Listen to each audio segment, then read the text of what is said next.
Frank, we haven't even covered this on the show yet, but Inman just came out with an article a couple of days ago that says real estate agents are making double-digit less this year than they did last year. That's a massive number because last year, well, let's just say it wasn't pretty at all. Now, it doesn't mean this has to be you. The market doesn't have to dictate what you earn.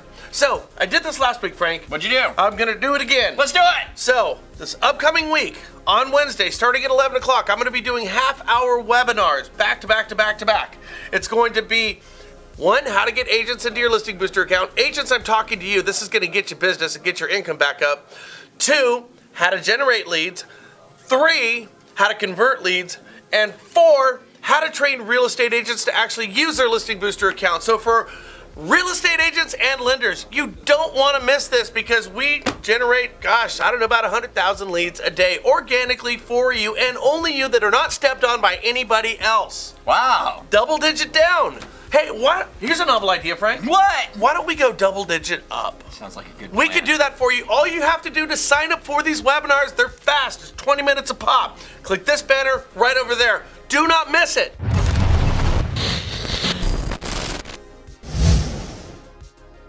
So, Frank, it's always a debate. Is it easier or is it hard to get a loan these days? I mean, most people, I think, consumer-wise, would tell you harder. Really? Yeah, that's what I'm hearing. I would say easier. Really? I honestly would, but really the question is it easier or is it harder to get a mortgage? Yeah. How easy is it? How hard is it?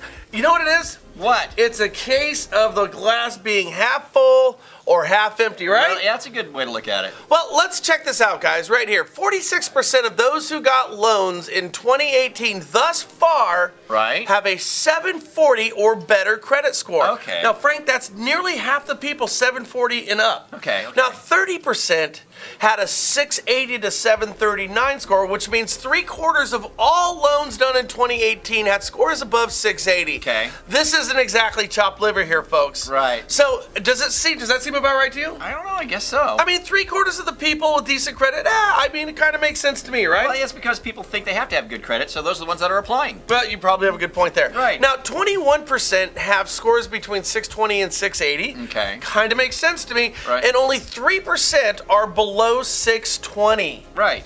Only 3%.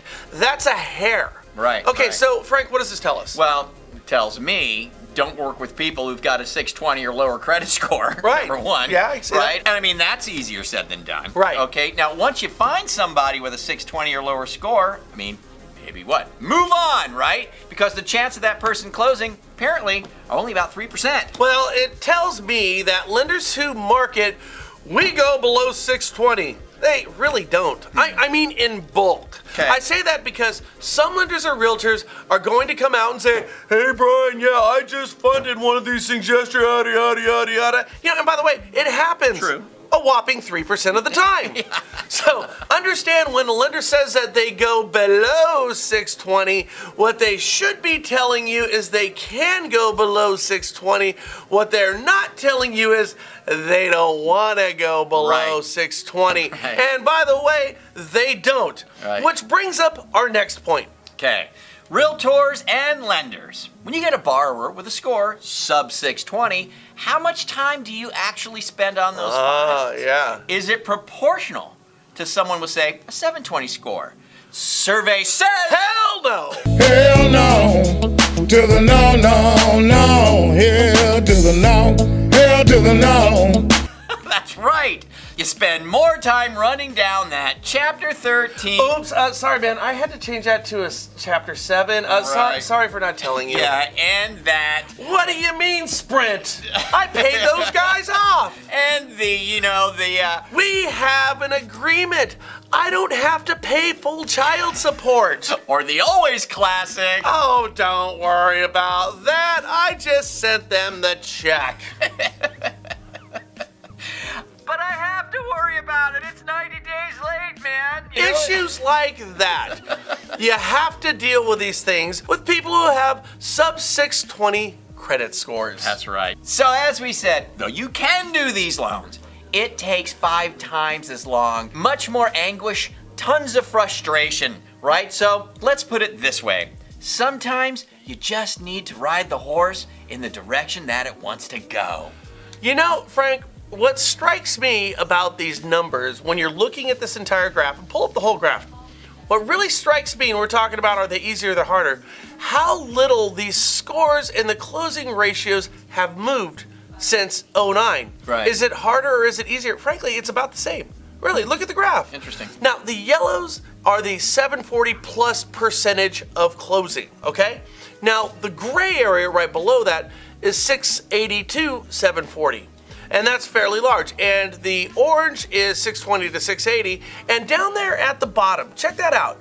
That little blue sliver is below 620. And of course, that's been on the floor since '09. And '09, by the way, if you just go about halfway down the graph, you'll notice that's where '09 starts. Frank, there's really little movement at all. So there's very little movement at all. Right, you're right, man. There's an ebb and flow, but there's very little movement. This is still a market that primarily rewards those with absolutely great credit scores since the crash, right? Right. And perhaps it should be that way. Right. Okay? The main point we're trying to make is a word of caution.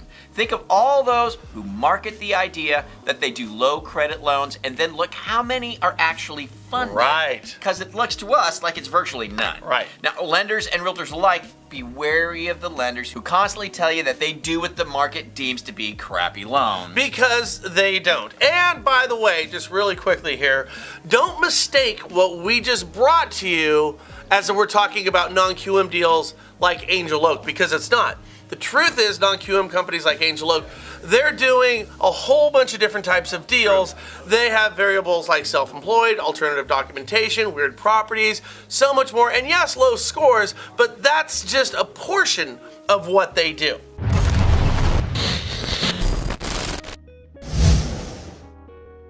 Okay. Frank, this is my favorite thing in the world. Oh my God, this is so funny. Everybody, this is the insanity of our government getting themselves involved in the mortgage industry to protect you. Now, this is a letter that came to a consumer. This is an actual letter. It might be hard for you to read, so we're going to give you some of the highlights of this thing, okay? Now, Frank, read to him what it says. Okay. If you have received a foreclosure from Trot and Trot or Trot Law PC, you may be eligible for a payment from a class action lawsuit. Yes, this is good, Frank. You're going to get a payment for a class action lawsuit. Okay, how much? A $7.5 million settlement has been reached in a class action lawsuit. Okay, now this is really great because this is about foreclosures that took place.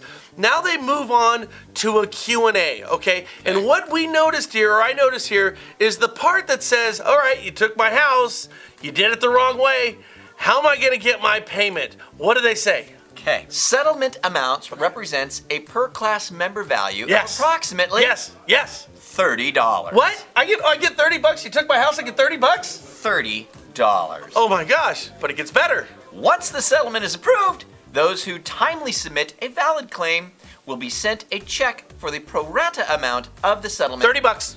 Common fund remaining after deducting costs. You're deducting costs? Deducting cost, expenses, service awards, and attorney fees authorized by the courts. So you took my house, there's a class action lawsuit for $7.5 million, and my reward is you're gonna give me $30 minus costs, expenses, and service awards, and attorney's fees. Nice! All this is compensation for illegally taking your home. $30. You know, honestly, it's not worth it. Why? Don't print the check. I know. It it's not costs worth it. more to print the check. That's one of those checks you just never cash. Oh my God, you took my house and get $30 minus Yeah. what the blood-sucking lawyer and government agencies want. Yeah, there. Now you've been made whole. Here's your Oh. $22. And it goes on to say that once you accept the $30 minus everything else, you have no right to go back after them for any more money. Oh, really? They paid their debt to you. You've settled. And people wonder why we made fun of the CFPB. Anyways, we gotta go. All right, you guys have a great one, man. Forward. Leave your comments down below. Share Forward, it. share Share it on subscribe, Facebook. and Share it we'll on catch you Facebook. later here at the Natural Estate. I want to Pro. see 100 shares on Facebook. Could you guys go ahead and do that for me? So you right now watching. 100 shares. Help me out. Bye. Thanks.